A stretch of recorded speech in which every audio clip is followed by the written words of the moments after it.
Good morning, everybody. Welcome back to BYT. Let's see what we can get into today. Alright, I think what I want to do today is try to get this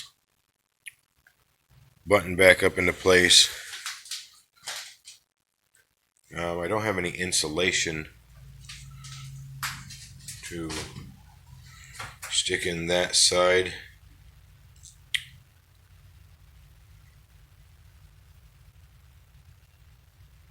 But if I can at least get this taken care of and buttoned up, and figure out what I'm going to do from here down to here, see what I have laying around, and then get my welding done on this. I'm worried about putting the wires in for the brake lights up here. I got a hole drilled right there. I gotta make it bigger, put a grommet in it.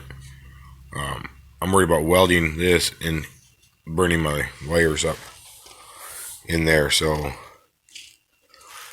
if I can get this buttoned up all along this beam, I can actually get my wires ran to the back. So I think that's what I'm going to start on. I'm just going to leave this insulation in here, get this knocked back into place, where put a few screws in it through here, hold that in, seam this side, and then see what I got that I can go from here down to here. I'm pretty sure I might even put some more welds in here, just because the outside will be welded, because there's nothing here to weld to except for over on the outside. This top portion here, I may end up putting a little L bracket in here, just something I can weld to this.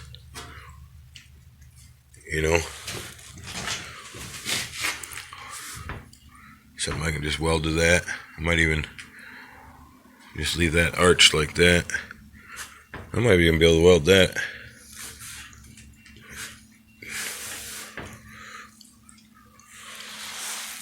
Just something to keep it from vibrating, breaking welds. The more these things vibrate, it's like taking two pieces of metal, bending them back and forth.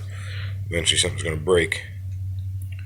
So put myself in a couple 1-inch welds throughout the length of this, just like I have my verticals.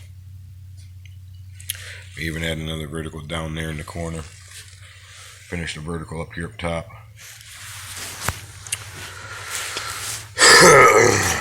So that's what I'm looking at for today. And if I pull the welder out, I might as well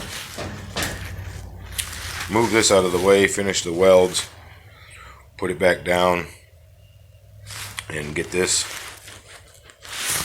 do a weld,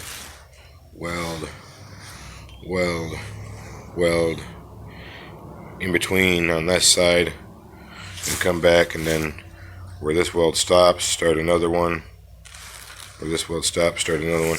And you just do that constantly all the way around. You're not heating up the whole thing at once. So you do a weld, a weld, a weld, a weld, a weld. And then after I get that plate in, I can, and of course that all tacked in place and the welding done, I can actually get a plate started for the bottom with a hole in it, of course, for the wiring to come out. And then since I have a lot of loom with wiring in it, I may end up using that existing wiring and the loom itself to run my bumper wires for my lights. I do have lights that I can temporarily mount to the bumper and utilize them for as long as I need to. Those ones are LED, those ones are bulb style, but I could use brake light, tail light, and blinker And I got 2 sets. I got another set over there in that box. So I do have those at my disposal. Just not what I have in mind when it comes to what it's going to be in the end. So, and then if I get the welder out and I have time, and I have all this done back here, so I still have to cut these corners in, bring them over to the posts, which is more welding than, you know. See, I might be able to use something like this. You know, I need to come over like that. Well, obviously with a pieces of square tubing. But I can use something like this to get my angles.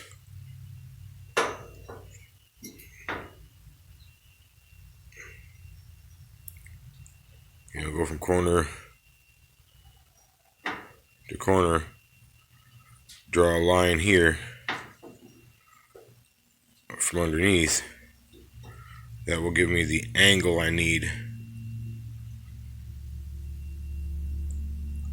for this, and then I can measure from here to this outside corner, and that'll give me from my long end to my short end when I cut the pipe.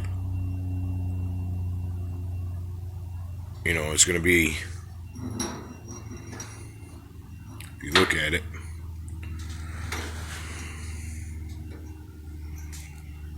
you know, it's going to be quite a little, you know, nice little angle. So, you know, I want this pipe, this corner to come out to this corner to come to this corner. So that's going to be, you know, quite the drastic angle. And I want to do that on both sides. That way this is permanently attached to this.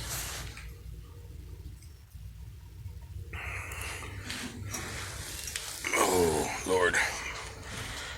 Not easy on the knees. That's for sure.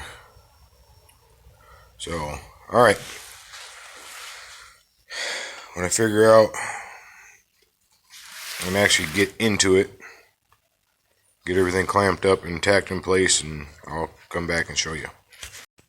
Alright, had to revamp my attire all the way down to the boots.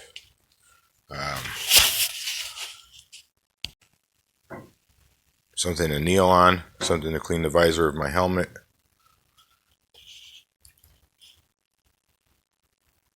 And there, got my gloves. Solid hat. So I'm gonna get in there and get on this thing and see what I can get done. See you in a bit. Alright, here's where I am on the back. Tacked in on that side, all the way up to there. And on this side, and I actually filled that in, the end of that. See if I can get it out there to you. The end of that rail, I filled in the end with weld. And then that's all tacked in all the way down to the bottom. Right now I'm looking for a piece that I can skin that out with. I'm thinking about not even putting insulation in there. It is the garage area. If there's that air gap in between, I'll use that for insulation. You know, if I ever have to be out in the garage with a tarp down and working on something. So that is definitely going to have more insulation than the single pane windows, which I have in the front of the garage. So we'll just get her skinned and call her good. See you in a bit. Alright everybody, here's what we got going. I cut 2 panels. Dustin's back to help again today. Each side measured the same. So I cut 2 exact panels. I'll be putting them in, and I will be able to weld down this seam here. May weld to this. Will definitely overlap onto here, so I may spot weld, put a couple stitch welds in periodically throughout here, and then I will be able to put some welds down here as well. So it should go from somewhere around this line, which I still have to put these 2 screws in like I did on that side to hold that window in place, and then I still have to put that bottom panel in, tuck it back. Let's see. Nope, it sits on top. Okay, it sits on top of that panel, and put a few screws in. Because the rivets, I have to put screws in this one where this one is still riveted in place. I'll just go in between the rivet holes with some self tappers, but even that side, that'll be stitched in, and that'll be welded straight down there as well. See you in a minute. Alright, so here's how it sits so far. I got it spot welded in place. I do have some of the vertical downs over here, and she's pretty solid. So by the time it's all said and done, this is all stitch welded together.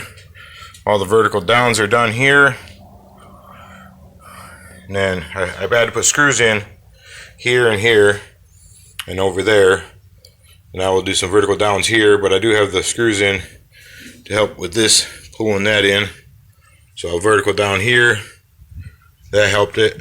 I already got the corner tacked and vertical downs, and that's going to be pretty solid. Double pane, little air space in between to help with the insulation. This will be all sanded and painted along with the inside, and I think that's going to start to work.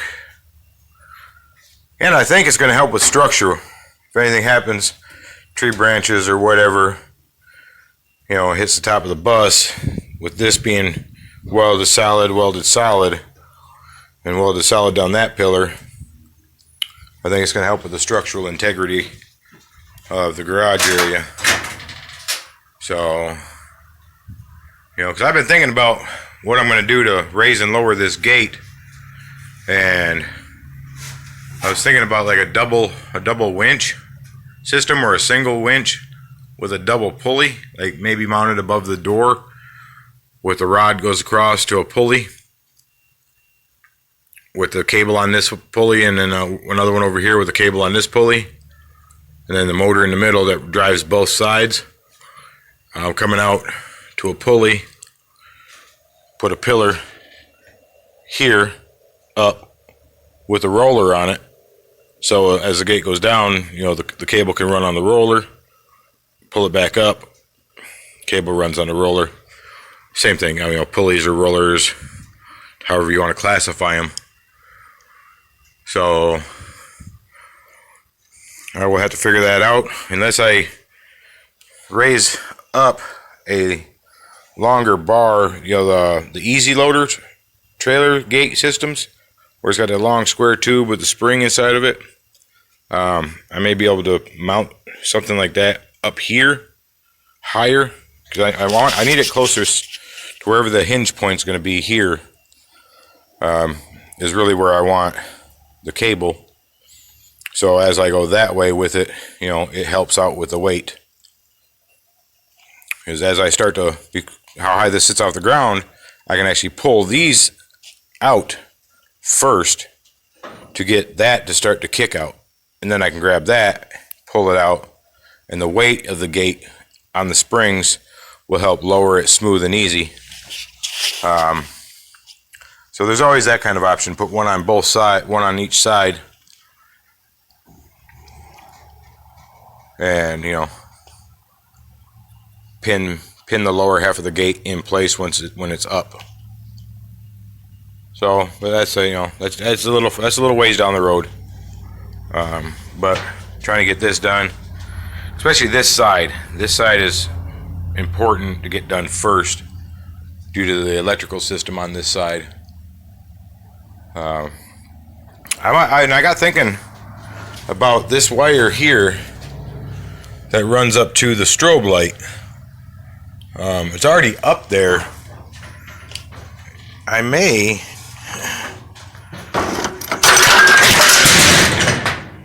that was loud. Hope you enjoyed it. Get this shit out my way. It's not too awful far off the back. Well,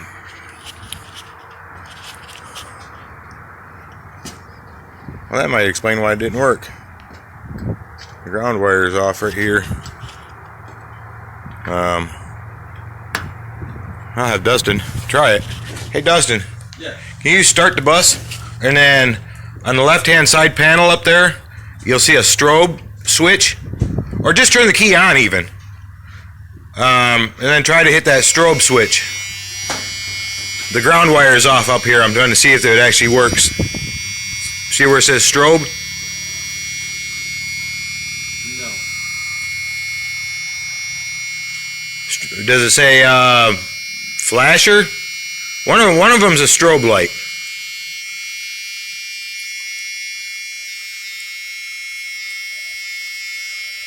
And I think it's closest to that back switch, that silver one.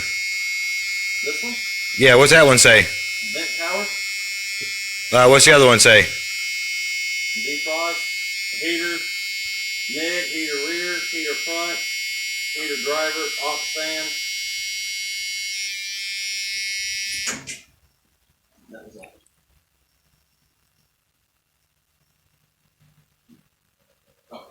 Find it?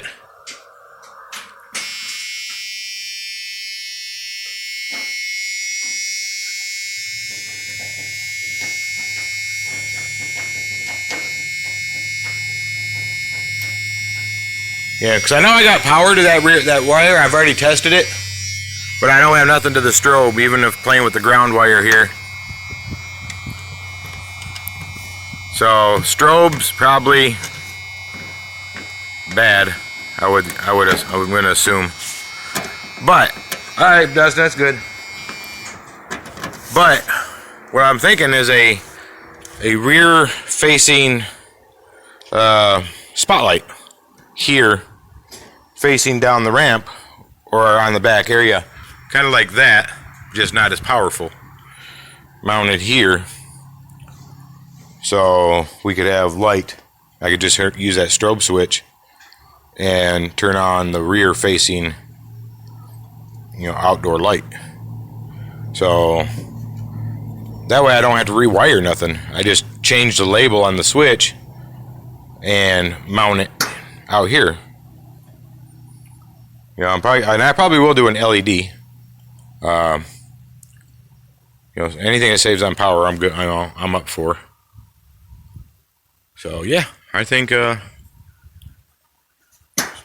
that's going to be interesting. Have to see what I find out there. And then you see, I still have to finish spot welding and stitching all this together here. There's a hole here I'm going to have to fill in with Bondo glass. I need to finish stitching. Even though I have my vertical welds here, I have to get this all welded in. Get these cracks all welded. The little pinholes I got in this weld. And then this piece here is not even welded yet. So I have from here all the way down to where it loses contact to finish welding in place. So I'm trying to get as much done today as I can. But like I said, this side of the pillar is very important because I have to get my electrical in here, out the bottom, and then I still have to figure out a plate for that corner with a hole in it, which I found a pretty good sized steel plate. I don't know if I need anything that big, but it does already have a hole in it. So, and like I said, with the wiring loom I have in the front that came off that AC, I believe I can put a long enough protected housing to the rear bumper. Because I'm still gonna have to figure out a power source for a 7-prong plug. And I do have, there's some pretty good size wires. This gray one, this yellow one. So you get you in the good light. That, it should be big enough to run the power for the trailer brake. Towing my car hauler with it, I am going to need the trailer brake set up. So that I have to run that as well. And the good thing is, inside that loom, there are colors close to what I need for the brakes and blinkers. And as I attach them here and heat shrink them, I can label them on the other end of the loom.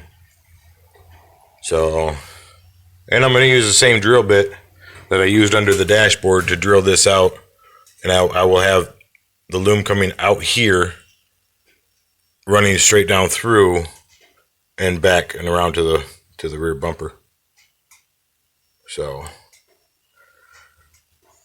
overthink it, make it overrated, and you shouldn't have issues later on. Go big, go home. It works. Camera stopped on me. I was just about to say I'm gonna try to get this piece cut today too, so I can figure out how these corners are gonna be. So, all right, see you in a minute. All right, well, here's where we are at today. That is in. I'll have to do a little bit of sanding on those welds before I put that piece right there back up. That covers the wire harness. That is seamed all the way down, seamed all the way down. Oh, you got the corner pieces in over there. And that one is just tack welded in place, but it is there. I had Dustin make me this wire feeder so I can feed it down through that hole, come out the bottom, and then I can take it off, color coordinate all my wires to those wires to get my blinker wires, brake light wires, tail light wires all underneath the bus back to the bumper. So all that's been seamed. All that has been seamed all the way up as far as that sun out of my way, sorry. Until I seamed it all the way up until the metal left the beam, and then where the beam came back to the metal has been all seamed all the way over to this area. So I got that part to go. Anywhere it's making contact is going to be spot welded together. And then we do have a panel cut for this one already. But I have to get that bottom piece back in first. I need to get all this welded up. So, and then of course I have to pull this diamond plate back, finish seaming that, put the diamond plate back on, and then seam it to make a solid floor, and then fill in those corners. So that's it for today. Look at that. Nice and solid. I like it. We're supposed to have over the next weeks another 6 inches of rain. So I think I have some silicone right there that I'm gonna, before I stop for the day, I'm gonna fill in that corner and maybe even go up a little ways with it, just as a test run to see if that will stop the water from coming in, so I know when I put the skin on, butt the walls together, seal them, that will not allow water inside that track like I was getting. I did not seal this window yet, and I did not seal the outside here. I didn't seal any of this up around the bottom. I still have to do a few more stitch welds along here, and I'll do those on the outside before I sand it and paint it. But this one's solid. I got it welded up to the top. It still needs to be way down over there. Needs to be welded vertical down. Seal that corner off. So there is stuff that is not sealed. I'm not waterproofing yet. I'm still doing fabrication and structural. But once all that's done and I start sealing, I'm doing like minor little tests here and there where I see problems. So we want to thank Dustin up front there for his help today. Like I said, he helped me make this wire loom. He helped me get these all cut and put in place. So we will, and I may show you that when I get done. I might do a quick closing on that. See you in a bit. All right, here it is. Silicone that corner, around the weld, around the bottom. Do the same thing over here. Silicone there, around the weld, around the bottom. So we'll see. I mean, if water does get on here, it's going to run down. I understand it's going to run down into the channel. But to minimize it, hopefully it'll run off this edge and down into the drain. Just on a last minute spur, we decided to run the wire loom. Got the wire loom. Of course, these wires here, they will come out of it. And I will appropriately attach those wires, and it comes out the bottom down there, and I have plenty of it. So that truly is it for the day. Alright everybody, if you like today's content, please like, share, subscribe, leave a comment down below. That box you type in, leave me a message, tell me something. If you like what I'm doing, tell me. If you don't like what I'm doing, tell me. If you got ideas, let me know. Whatever you're doing out there, you be safe. You have yourselves a great day. We'll see you tomorrow.